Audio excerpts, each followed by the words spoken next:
Okay, pause for a second. We need to talk about what just happened. Venus Williams at age 45 just won a professional tennis match. Let that sink in. This is the same Venus who debuted on tour back in 1994 when Maria Sharapova was 7 years old and Iga Swiatek didn't even exist yet. This isn't just some exhibition win or legends match. This was a legit WTA-sanctioned, hard-fought battle, and she won it. Hey, and here's the kicker, this is her first win in 709 days. That's almost 2 full years of injury, setbacks, first round exits, and people saying, why is she still playing? This is sad to watch. She should retire with dignity. But now, boom, she walks into the WTA 125 event in Bastad, Sweden. No fuss, no pre-match hype, and she beats Diana Schneider, one of the WTA's rising lefty power hitters, someone literally 22 years younger than her, in straight sets. And it wasn't just a fluke or a weak draw either. This was a solid, gutsy win that showed off that same old Venus serve, the deadly flat backhand, and yeah, that unshakable presence on court that made her a legend in the first place. Now the real question is this. Is this just a final chapter victory lap? Or is Venus Williams actually trying to stage a real comeback in 2025? Are we witnessing the farewell tour of a GOAT? Or could this be the beginning of something none of us expected? Because if we're being honest, the tennis world had moved on. Yeah, it's Swiatek, Goff, Rybakina, Sabalenka now. Venus? She's been more in the crowd than on court these past few years, but this win, it changes things, it demands attention, it reopens the conversation we thought was already closed. So in this video, we're breaking it all down. What led to this moment? Why this win is bigger than just a box score, and most importantly, what happens next? Because no matter what you think of Venus today, there's one thing nobody can deny. She's still fighting. And now, the tennis world is watching again. Let's be real. This win didn't come out of nowhere. It's not some magical tennis fairy tale where Venus disappeared for a while and suddenly came back stronger. This was a war, a 2-year grind, physically, emotionally, and mentally, with no guarantee that any of it would pay off. So when we say 709 days, we're not just counting match losses, we're counting cortisone shots, rehab sessions, physio reports, sleepless nights, and probably a few moments where even Venus Williams herself wondered if it was time to walk away. Let's go back to 2022. Her rankings had plummeted. Her body was clearly not cooperating. Knee injuries, hamstring pulls, chronic pain, and the worst part, she was losing in the first round, over and over, even to unseeded players, even at tournaments where she once dominated. Now, if this were any other player, let's say a 38-year-old top 30 player, they'd probably retire, drop a retirement video on Instagram, and sign up for commentary gigs. But Venus, she didn't quit. And to understand why, you have to remember who she is.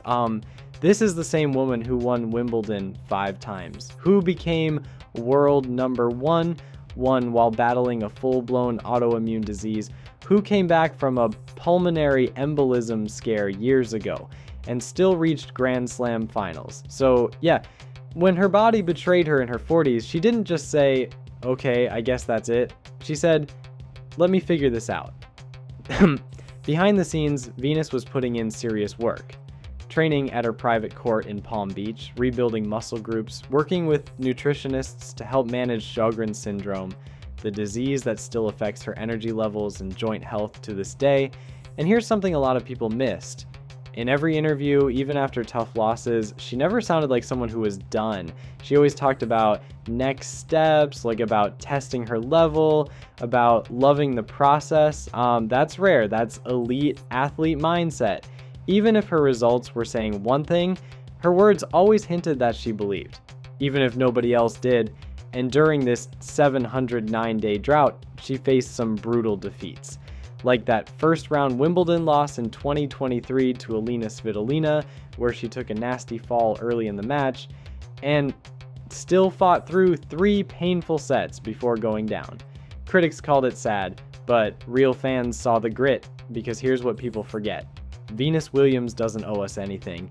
She's a multimillionaire. She's already cemented as a legend. She could be living a soft retired life, running her fashion and interior design businesses full-time, and showing up at Grand Slam finals in designer sunglasses like Anna Wintour. But she's not.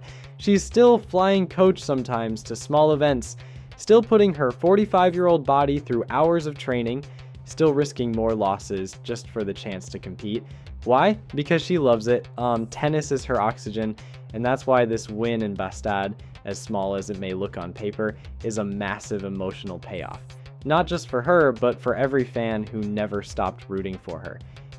Okay, let's talk tennis, because Venus didn't just survive this match, she won it, and not against a veteran on the way out. She beat Diana Schneider, a 22-year-old Russian lefty who's been on the rise this season.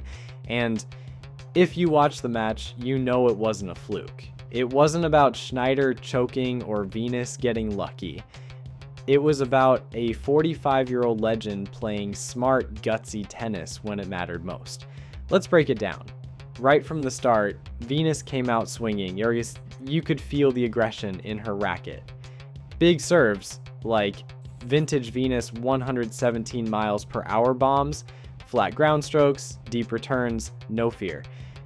She looked sharper than she has in years, especially on that clay surface where movement is harder and timing is trickier. But what really stood out? Her court awareness. Venus isn't chasing every ball anymore. Though let's be honest, her speed isn't what it used to be. But she's compensating with experience. She's anticipating better. She's positioning herself earlier. And most importantly, because she's playing the big points like a champion. Break points, she saved them. Set points, she took them. At 1-all in the second set, when Schneider had a look to break, Venus snapped back with 3 unreturnable serves. Just like that. Game over. And the crowd, they were losing it, like they knew they were witnessing something that wasn't supposed to happen. Let's remember, Schneider is nearly half Venus's height in years. She's 22. She grew up watching Venus on YouTube. She's ranked inside the WTA top 60 and climbing. This is someone who's made it to the second week of slams. She's no pushover. But Venus played her like a chessboard. She changed rhythm, used slice when needed, even came to the net, and that old school volley game, still smooth. One of the best moments. Late in the second set, Venus gets dragged into this insane 17-shot rally. Everyone's expecting her to fold. But instead, she unloads a forehand down the line like it's 2005. Winners don't lie, right? Even the camera crew gasped. The whole vibe of the match shifted right there. It was no longer, can Venus keep up? It was, is she about to win this thing? And win it, she did. 6-4, 7-5, clean, composed, zero drama. After the final point, Venus didn't collapse, didn't cry, didn't fall to her knees like some retirement tour moment. She just smiled, nodded like a queen returning to her throne, and the post-match handshake, pure class. Schneider looked starstruck. Like she knew she'd just lost to one of the greats, and honestly, she had. Now here's the thing. This wasn't just a win on paper, it was a statement. That age doesn't define you. That rankings don't tell the whole story, and that if your heart's still in it, you can still show up and shock the world. Let's zoom out for a second, because this Venus win, it's not just about one match, it's about what it represents. To the sport, to younger players, and honestly, to us all. Here's the truth. Tennis is in a full-blown generational shift. We've got the Alcarazes, the Goffs, the Rybakinas, young, explosive, social media native athletes who've grown up with highlight reels and data-driven coaching, and into this new world walks Venus Ebony Star Williams, a woman born in 1980 who turned pro when Instagram didn't even exist. Yet somehow in this new era, she still matters. She still competes, and now she's winning. That shakes people, especially the Gen Z players on tour right now, because they're being told, peak in your early 20s, cash in early, your body won't last. The tour is brutal. It's a sprint, not a marathon. But then Venus shows up at 45 and beats a 22-year-old. That shatters the blueprint. And honestly, you can see the younger players taking notice. After the match, Coco Gauff posted a Venus pic to her story with a fire emoji. Shelby Rogers tweeted "goat things." Even Andy Roddick chimed in saying she's bending the laws of reality at this point. And here's something deeper. These players, especially the women on tour, they owe their careers to Venus. Let's not forget what she fought for off the court. Equal prize money, more representation, a seat at the table for black women in a historically elite sport. That legacy doesn't go away. So when these young players see her still grinding it out, not for money, not for fame, but for the love of the game, it hits differently. Because now it's not just, oh cool, Venus is still playing. It's, wait, she's still better than us on her day. That's humbling and motivating. And honestly, for fans, this moment cuts across generations. For older fans, it's nostalgia. It's, I remember when Venus beat Hingis at the US Open in 2001. She was my hero growing up. Now they're watching her and saying, if she's still fighting, maybe I should stop giving up so fast. And for younger fans, it's this mythical experience, like watching Serena, Federer, or LeBron in their final acts. It's witnessing living history, not just reading about it on Wikipedia. And let's not ignore the elephant in the room. Venus doesn't need to be here. She's a multimillionaire, fashion icon, entrepreneur, interior design CEO, Harvard business grad. She's done everything. So why keep playing? That's what makes this story so wild. She's not doing it for the points or the clout or the sponsorships. She's doing it because she still loves this sport. And in a tennis world that's becoming more commercial, more pressurized, more short-term, Venus is this glowing reminder of why we fell in love with tennis in the first place. It's not just about titles, it's about heart. So yeah, this wasn't just a win, this was a signal to the locker room, to the fans, to the sport. That passion can outlast youth. That greatness doesn't expire, and that even in a Gen Z dominated tour, legends can still rise. So let's talk about how the world reacted to Venus's win. Because this wasn't just some quiet little news headline buried beneath Wimbledon replays. Nope. Tennis Twitter, X, exploded. Reddit threads ran wild. Journalists couldn't file their stories fast enough.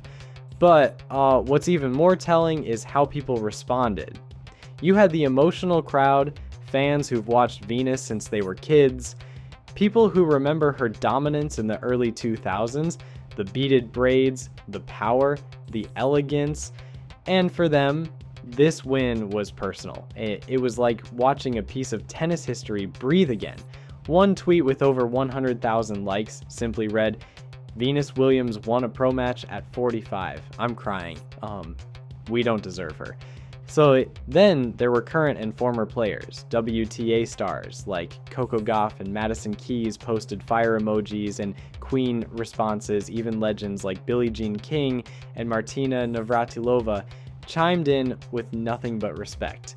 Because they know what it takes. They know what Venus has gone through physically and emotionally just to stand upright on a tennis court, let alone beat a top 100 player. But not all reactions were sunshine. Like some folks, mostly online trolls, let's be honest, called it a sympathy win or a fluke. A few cynical voices said, "She's still not going to win a slam, what's the point?" But that's where they're completely missing the plot. This isn't about chasing trophies anymore. It's about chasing peace, legacy, and closure on her own terms. And that's what resonates with people, especially in 2025 in a world full of early retirements, mental health breaks, and burnout. Venus is a reminder that you don't have to disappear just because people want you to. That your timeline, your rhythm, can be yours alone.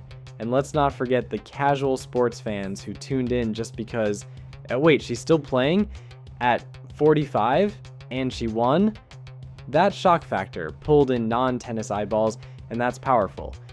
Mainstream media picked it up too. CNN, ESPN, BBC, Eurosport, everyone ran a segment. not just about the match itself, but about what it means for aging athletes, for women in sport, and for long-term legacy.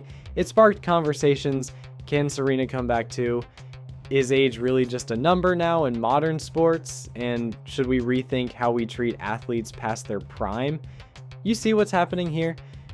This one win became bigger than tennis. It became a symbol of resilience, of rewriting your own narrative, of standing up after everyone's already walked away. And for Venus, who has always carried herself with grace even when overlooked, this reaction must have felt like vindication.